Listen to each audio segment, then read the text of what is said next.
Hey guys, good morning. Today we're going to be doing some fraction work. As you can tell by our fraction bars we've got on our screen, we're going to be comparing fractions today. And one way that I've showed you to compare fractions is to use this fraction bar chart. But if you don't have one of these, I'm going to show you a way that you can compare fractions using multiplication and our magic of 1. This can be helpful for sure.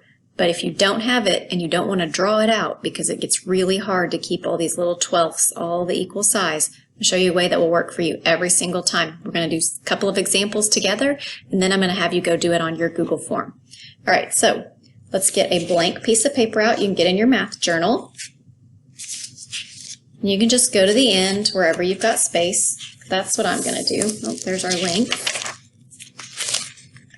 Okay.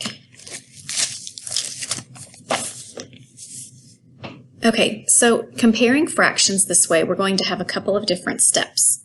First of all, we need to look at the fraction that we're comparing.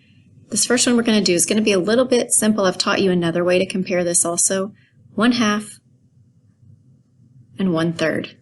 Now, if you remember when we were in class, we talked about if the numerator is the same, you can compare by using the denominator. And the bigger the denominator, the smaller the pieces. So that's one way we could look at this. We'll go back and use that strategy to check this strategy. What we're going to do today is something called finding the common denominator. Common, if you have something in common with someone, it's something that you have that's the same as what they have. So we want to make the denominators the same. Right now, they have unlike denominators. We want to make the denominators the same. And we're going to do that by using multiplication. Okay, so we've got our two denominators. We've got 2 and 3. And I'm just going to make a T-chart here.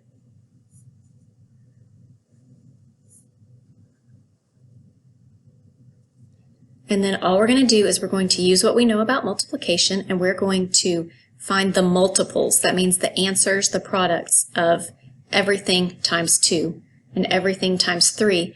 And when we find one in common, in one that's the same, that's what we're going to use. I'm going to come out to the side here. 1, 2, 3, 4.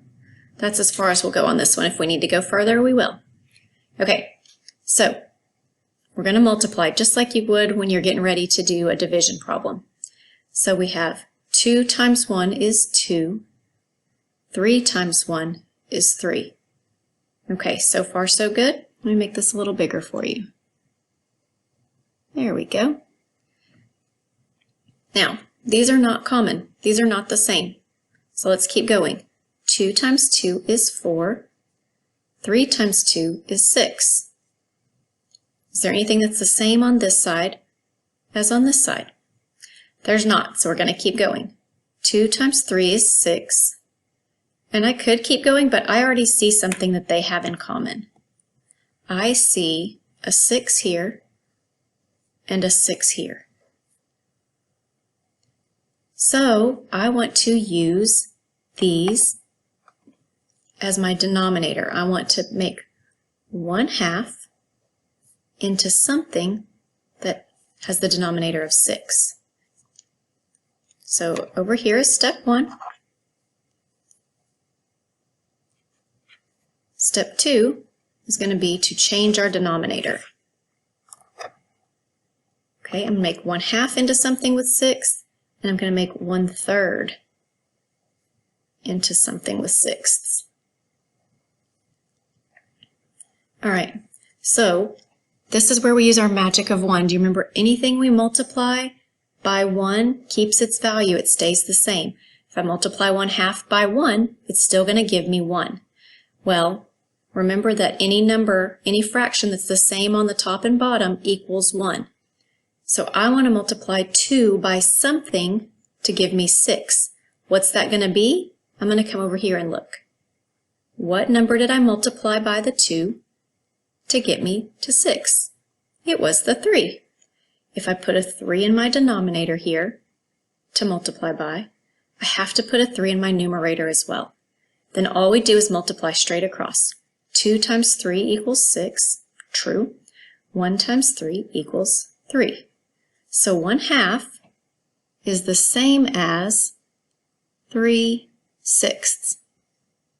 Okay, now we're going to come do the same thing with our 3, except we're not going to multiply 3 by 3 because that wouldn't give us 6.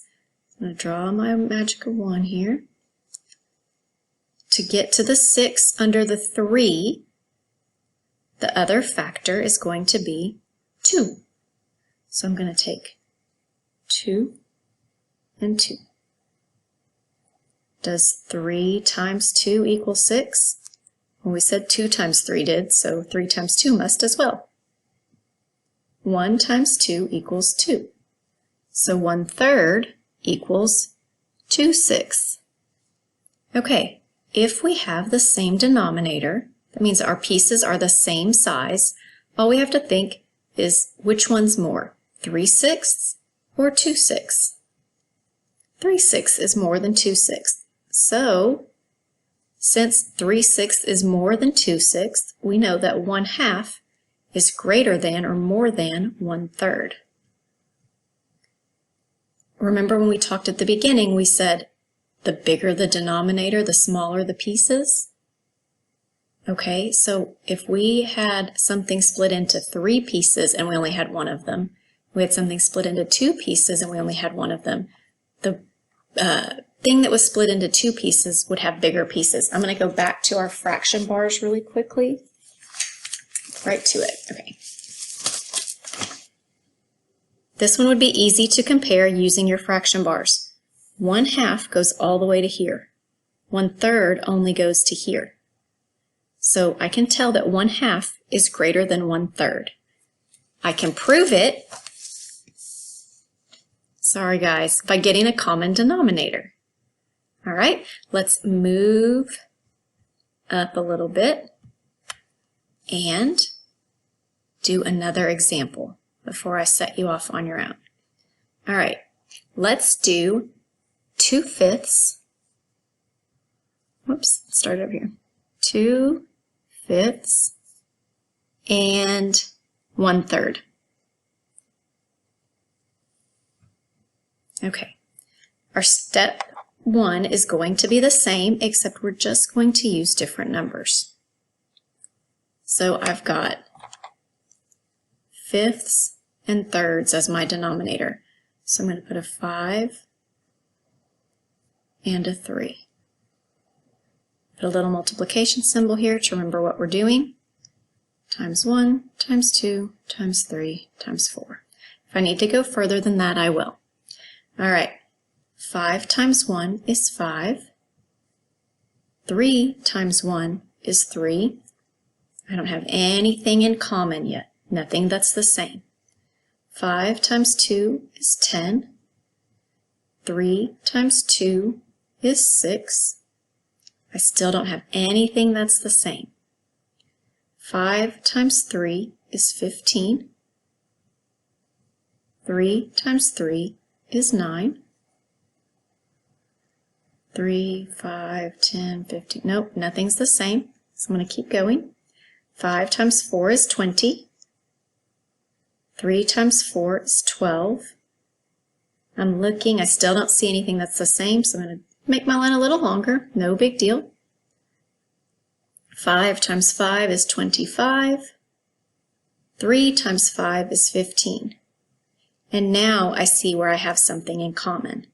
I see what my common denominator could be. 15. So I'm going to take these numbers,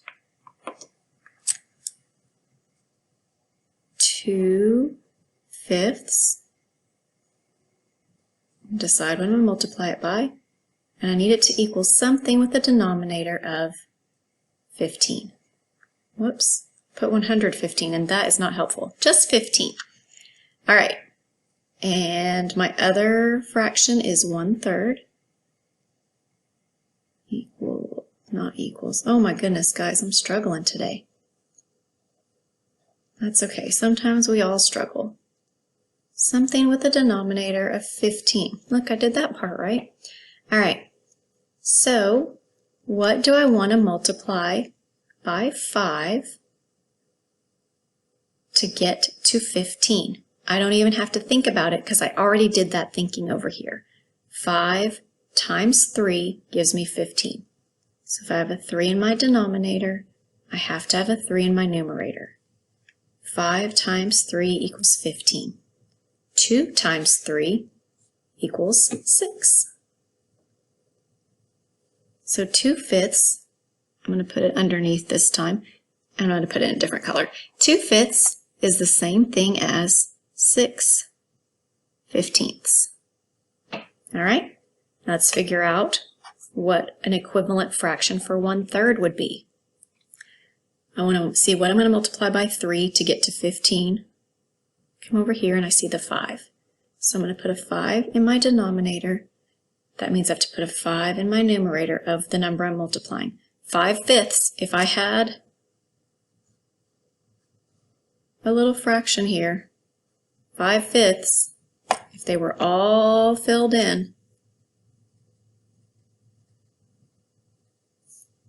5/5 equals 1 whole.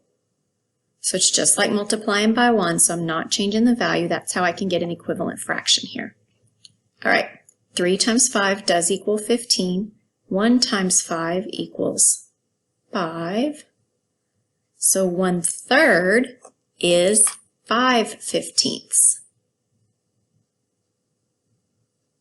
If our denominators are the same, we just compare the numerators just like we would whole numbers. So what's bigger, 6 or 5? 6. 6/15 is bigger than, is greater than 5/15. So 2/5 is greater than 1/3. I'm going to move my paper up again, and then we will do another example before I set you off on your own. All right, our last one, we're going to do 3/15 and 1/3. We're really liking this 1/3 today. We'll just compare it to a lot of different things. All right, so I need to find a common denominator for my first step for 15 and 3. Not for, oh my goodness, guys. All right, here we go. First step, I'm going to make my T-chart, 15 and 3, and find the multiples. Now 15 is not one that you can just use your multiplication chart for, but what you can do is just add it down the side if you need to. 1, 2, 3, 4. All right, 1 times 15 is 15. 1 times 3 is 3. 15 times 2, I'm not sure about. I'm just going to come off to the side and do 15 plus 15. That gives me 30. I'll put 30 here. And I just realized I'm going to need to move this over. Here we go. All right. 2 times 3 is 6. Now, I'm going to stop on the 15s for just a minute because they are so much bigger than the 3. I want to give myself a minute to catch up. So 3 times 3 is 9. That's not even up to the 15 yet, so I'm going to just keep going down the 3s. 3 times 4 is 12. Still not even close to 15 yet. 3 times 5 is 15. Okay, see, now I already have a common denominator, so I'm not going to continue to go down here because I already found the least common denominator. It's 15. So I'll come over here, and I'm going to take 3/15, and I'm going to multiply it by 1. And that stays as 3/15, and that's okay. Now we've got 1/3, and we want to multiply it by 3 times 5 gives me 15. 5/5. 3 times 5 is 15. 5 times 1 is 5. So I've got 3/15 is the same as 3/15. 1/3 is the same as 5/15. Which one's bigger? 5/15. So I'm going to put a greater than symbol here. Okay guys, I'm going to have you do some of this on your own. I'm going to explain a little bit more here in just a minute. Okay, so I want you to go back to the assignment. I want you to fill out the form. You can use your own paper to do your work. You can do it in your journal. You can do it on scratch paper if you want to go outside and do it in chalk if it's pretty outside. Go do that. Wherever you want to do it, however you want to do it, that's okay with me. Just use that good work to solve all the problems in that Google form. Make sure you click submit and then click mark as done after you've submitted the form. Let me think if there's anything else I need to tell you. I think that's it for today. If you get confused, come back to the video, watch it again. If you're still confused, shoot me a message and I'll do what I can do to help. I'm also going to do a live class on Thursday, so if it doesn't make sense yet, don't worry, we're going to keep working at it. It's okay if it doesn't make sense yet. We'll get there. Have a great day, guys.